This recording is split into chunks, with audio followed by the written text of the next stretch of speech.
Yes, ndugu mteja, nipo Vikindu Vianzi mwisho wa bajaji. Nakuletea mradi wetu wa viwanja mpya hapa. Viwanja vyetu futi 50 kwa 40 kwa thamani ya shilingi milioni 3 ya Tanzania cash kabisa. Viwanja vipo tambalale, kama unavyoona huduma ya kijamii zipo, umeme, maji.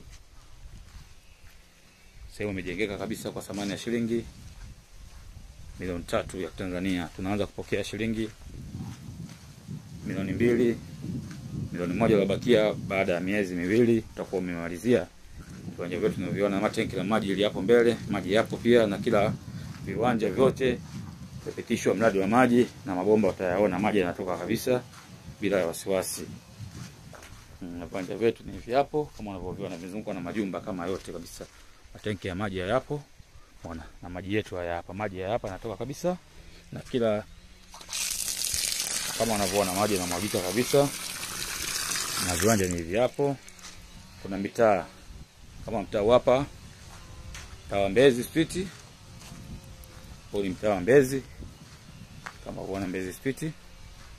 Viwanja vipo Vikindu Vianzi mjini. Shuka Vikindu Vianzi kuja hapa kwenye viwanja ni mwendo wa kutembea kwa mguu, mwendo wa dakika 3 mpaka 5 fika hapa site.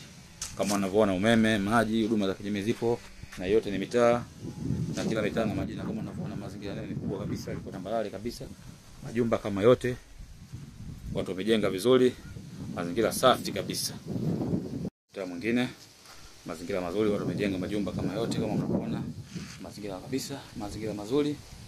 Viwanja vyetu nauza kwa thamani ya shilingi milioni 3 ya Tanzania. Vipo Vikindu Vianzi mwisho wa bajaji. Kutoka mwisho wa bajaji kuja kwenye viwanja ni mwendo dakika 3 mpaka dakika 5 kwa kutembea kwa mguu. Mazingira kama unavyoona, mitaa mizuri,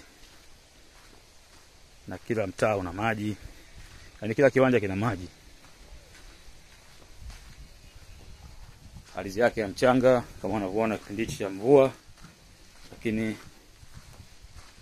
ardhi yake maji hayakai. Maji hayapo kama unavyoona, maji yanamwagika. Mazingira mazuri kabisa. Na maana utapata shida ya maji, unaunganisha kwenye kiwanja chako tu.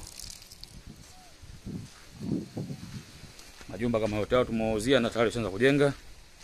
Ni mradi mpya lakini watu washaanza kujenga. Ni sehemu ya kujenga na kuhamia. Hao wengine washanunua tayari. Mazingira mazuri kabisa. Umeme, maji, huduma za kijamii zipo. Mazingira mazuri kabisa. Kama unaona umeme huko, nyumba hizi hapo za umeme.